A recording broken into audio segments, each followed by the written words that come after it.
Hi friends, Swami Vivekananda చెప్పిన లేవండి మేల్కొండిలో part 23లో ఆత్మ గురించి స్వామి వివేకానంద అమెరికాలో చెప్పిన ప్రసంగం గురించి పార్ట్ 2 చెప్తున్నాను. అందులో మన భవిష్యత్తును మన కర్మల చేత నిర్ధారించేటట్లయితే ఈ సూత్రాన్ని భూతకాలానికి మాత్రం ఎందుకు అన్వయించకూడదు?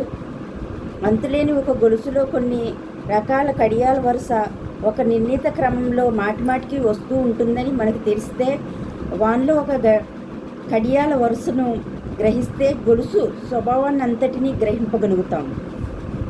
అదేవిధంగా అనంతంగా సాగి వస్తున్న కాలంలో కొంత భాగాన్ని వేరు చేసి ఆ భాగాన్ని పరిశోధించి దాని తత్వాన్ని నిర్ధారణ చేయజాలితే ప్రకృతి అంతా ఒకే తీరుగా నడిచేదైతే ఆ నిర్ధారణే అనంతమైన వచ్చే కాలం అనే గొలుసుకు వినియోగిస్తుంది.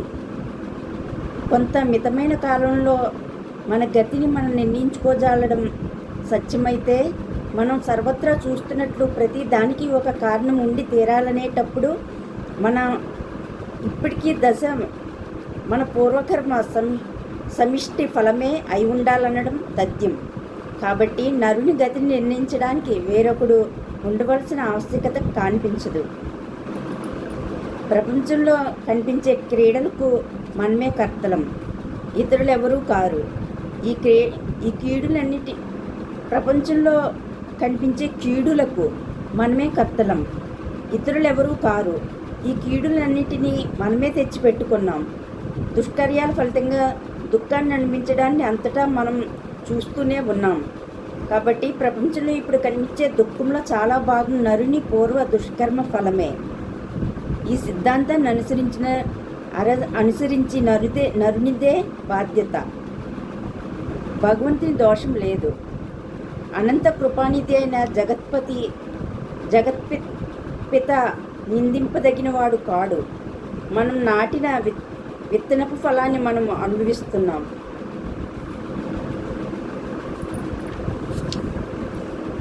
ప్రతి జీవాత్మ చివరికి మోక్షాన్ని పొంది తీరాలి అనడం ద్వైత మతంలోని మరొక విశిష్ట ధర్మసూత్రం.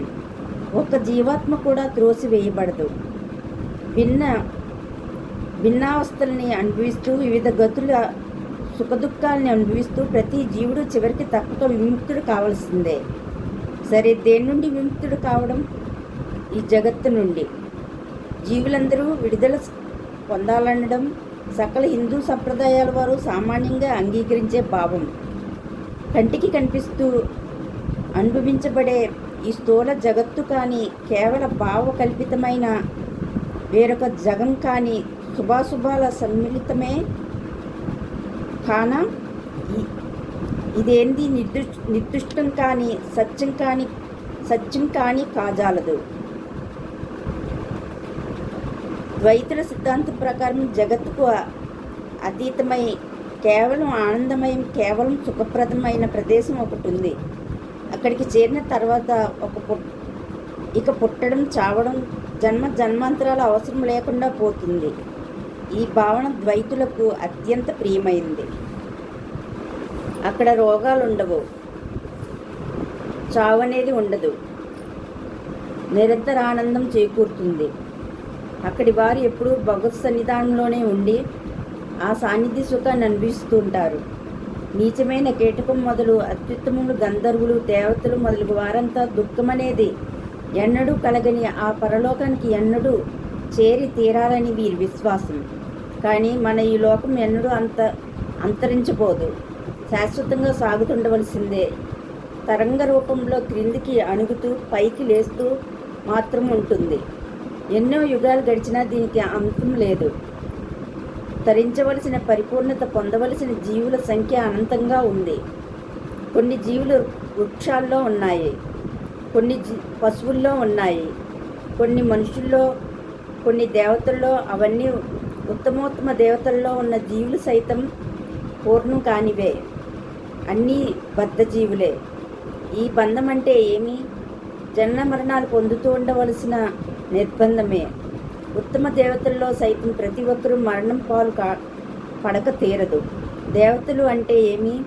కొన్ని ఉత్తమ దశలను లేక అధికార పదవులను పొందినవారు అని అర్థం. ఉదాహరణకు దేవరాజగు ఇంద్రుడు అంటే ఒకానొక ఉద్యోగ పదవిలో ఉన్నాడని అర్థం. ఎంతో ఉన్నత దశను సాధించిన ఒకానొక జీవుడు ఆ కల్పంలో ఆ ఉద్యోగాన్ని పొందాడు. ఈ కల్పాంతరంలో అతడు తిరిగి నరుడై పుట్టి భూలోకానికి రావాల్సిన వాడే. ఈ కల్పంలో చాలా యోగ్యుడైన మరొకడు పైకి పోయి రానున్న కల్పంలో ఆ ఇంద్ర పదమును పొందుతాడు. దేవతలందరి స్థితి ఇలాంటిదే. ఆ ఉద్యోగ పదవులు వంతుల ప్రకారం కోట్ల కొలది జీవాత్మను అనుభవించి తమ ఉద్యోగపు గడువు చెల్లిపోగానే క్రిందికి వచ్చి మనుషుల్లాగా పుడతారు. స్వర్గలోకాలను చేరాలనో తోడి మానవుల స్తోత్రాలను పొందాలనో ఆశపడి సత్కార్యాలు చేస్తూ పరోపకార పారీణులై ఈ లోకంలో జీవించిన వారు మరణానంతరం తమ సత్కర్మల ఫలితంగా దేవతలవుతారు. కానీ అది మోక్షం కాదు. ఫలాపేక్ష ఉన్నంత వరకు మోక్షం దొరకదు. నరుడు దేన్ని కోరుతాడో భగవంతుడు దాన్ని వానికి ఇస్తాడు. నరులు అధికారాలు కోరుకుంటారు, ప్రతిష్టలను కోరుకుంటారు, దేవతలై సుఖాలను పొందకోరుతారు. వారి కోరికలన్నీ ఫలిస్తాయి. కానీ కర్మఫలం ఏది శాశ్వతం కాదు. కొంత గడువు చెల్లిన తర్వాత ఆ ఫలం ముగుస్తుంది. యుగం గడిచిపోవచ్చు.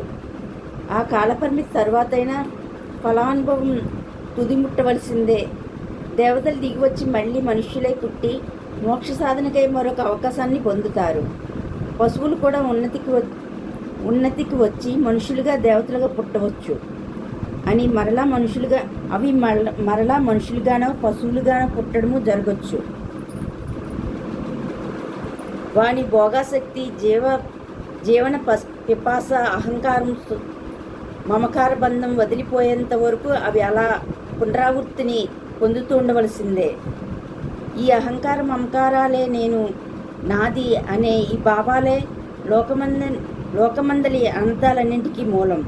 ఇది నీ బిడ్డడేనా అని మీరొక ద్వైతవాదిని ప్రశ్నిస్తే, కాదు, భగవంతునిది, నా సంపద నాది కాదు, భగవంతునిదే అని ప్రత్యుత్తరమిస్తాడు. ఇది సర్వము భగవంతునిదే అనే భావనను అతడు సాధన చేస్తాడు. భారతదేశంలోని ద్వైత మతస్థులు శాకాహార నియమాన్ని నిష్ఠతో పాటిస్తారు. జీవహింస కూడదని శ్రద్ధతో బోధిస్తారు. అయినా ఈ విషయంలో బౌద్ధుల అభిప్రాయానికి వీరి భావనకు చాలా భేదం ఉంది. ఏ జంతువులను కానీ చంపకూడదని నీవెందుకు బోధిస్తావు అని బౌద్ధుడు ఒకరిని ప్రశ్నిస్తే, దేన్ని ప్రాణాన్ని కానీ తీయడానికి మనకు అధికారం లేదంటాడు. సరే, నీవెలా జంతువధ చేయవు అని అద్వైతవాదిని అడిగితే, అది భగవంతునిది కావడం చేత అని అతడు అంటాడు. ఇలా నేను, నాది అనే మాటలు భగవంతుని పట్ల మాత్రమే చెల్లుతుందని ద్వైతులు అంటారు. నేను అనగలవాడు భగవంతుడు ఒక్కడే, సర్వము అతనిదే. నేను, నాది అనే భావనలు తొలగిపోయే దశకు నరుడు వచ్చినప్పుడు, అంటే సర్వాన్ని ఆ సర్వేశ్వరునికి అర్పణం చేయబడినప్పుడు, అన్నింటినీ ప్రేమించగలిగి ప్రతిఫలాపేక్ష లేకుండా ఒకానొక జంతువు ప్రాణరక్షణార్థం తన ప్రాణాన్ని సైతం అర్పించడానికి సంసిద్ధుడైనప్పుడు వాని హృదయం పవిత్రమవుతుంది. ఆ విధంగా హృదయం పవిత్రమైనప్పుడు ఆ హృదయంలో భగవద్భక్తి పుడుతుంది. భగవంతుడు ఒక్కడే ప్రతి జీవాత్మను ఆకర్షింపగల ఏకైక కేంద్రం. సూదిని మట్టితో కప్పి పెడితే సూదంటూ రాయి దాన్ని ఆకర్షించదు, కానీ ఆ మట్టిని తొలగించిన వెంటనే ఆకర్షిస్తుంది అని ద్వైతవాది పలుకుతూ ఉంటాడు. భగవంతుడే సూదంట రాయి, జీవుడే సూది, దుష్కర్మలే దాన్ని కప్పిపెట్టే మన్ను. జీవాత్మ పరిశుభ్రత చెందిన తక్షణమే అది భగవంతుని వైపునకు సహజంగానే ఆకర్షించబడుతుంది. తర్వాత అది శాశ్వతంగా భగవత్ సాన్నిధ్యంలో నిలిచిపోతుంది. కానీ సదా వేరుగానే ఉంటుంది. సిద్ధాత్మలు తమ ఇష్టమొచ్చిన రూపాలను ధరించగలుగుతాయి. తమకిష్టమైతే సిద్ధాత్మలు 100 శరీరాలను ధరింపగలవు. అశరీరిగా ఉండాలనుకుంటే అట్లే ఉంటాయి. సిద్ధాత్మ దాదాపుగా సర్వశక్తిమంతం అవుతుంది. సృష్టించే అధికారం మాత్రం దానికి ఉండదు. ఆ అధికారం భగవంతునికే ఉంటుంది. ఎంత పరిపూర్ణుడైనా వేరొకడు జగత్ పరిపాలన కర్మను నిర్వర్తింపజాలడు. ఓకే ఫ్రెండ్స్, స్వామి వివేకానంద చెప్పిన సోదరిమణులారా లేవండి మేల్కొండిలో పార్ట్ 23లో ఆత్మ గురించి అమెరికాలో చెప్పిన ఉపన్యాసంలో పార్ట్ 2 చెప్పాను. నెక్స్ట్ పార్ట్ 3 చెప్తాను ఆత్మలో. Okay friends, thank you. నేను చెప్తున్న ఈ లేవండి మేల్కొని మీకు నచ్చినట్లయితే నా ఛానల్ని సబ్స్క్రైబ్ చేసుకోండి, అలాగే లైక్ చేయండి, షేర్ చేయండి, అలాగే కామెంట్ కూడా చేయండి.